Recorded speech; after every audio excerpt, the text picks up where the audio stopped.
Good morning, everyone. My name is Memegwans Johnson-Owl, and I'm a program coordinator for the Virtual Indigenous Science Experience. Welcome to My UBC Campus Experience. Today, we're going to take a look at some of the Indigenous spaces on campus.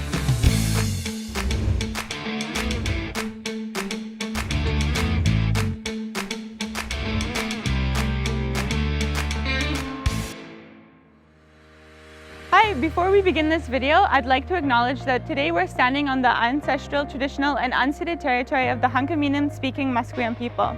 Let's go take a walk.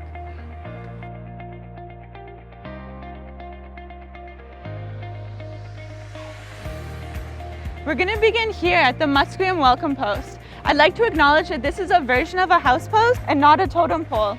House posts were usually used to acknowledge the land and the territory that you're entering, and were often used to hold up the roofs of coastal longhouses. This pole here was carved by Brent Sparrow Jr. The design of the pole features a two-headed snake. Each of these heads represents UBC and Musqueam, but the man at the very top of the pole represents that it's Musqueam's sovereignty over this space.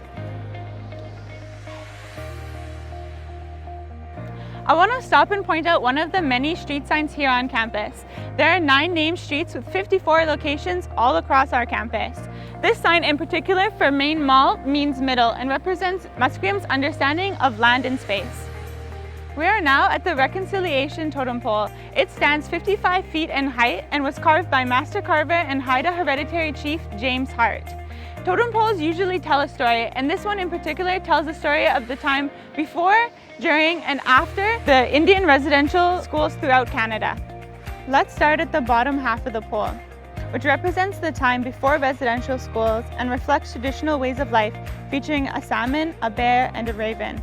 As we move up to the middle, you see a schoolhouse, and the students above it are numbered and represent the First Nations, Inuit, and Métis children affected.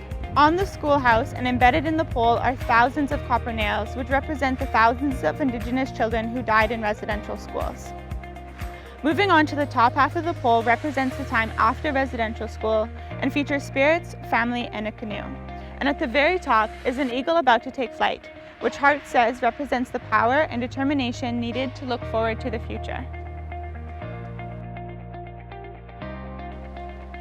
Right now, we're standing outside the First Nations Longhouse, which is the central hub for Indigenous students here on campus. Let's take a tour.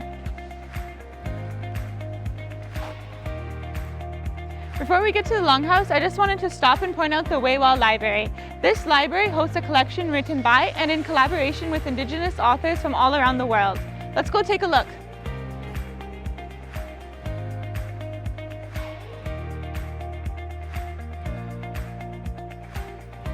Hi, we're now standing out front of the First Nations Longhouse.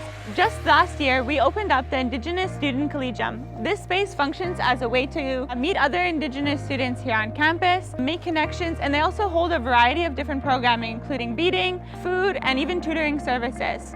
Another cool fact about the Longhouse is actually this door right here. Only graduates of UBC are allowed to walk through at the graduation ceremony in the spring.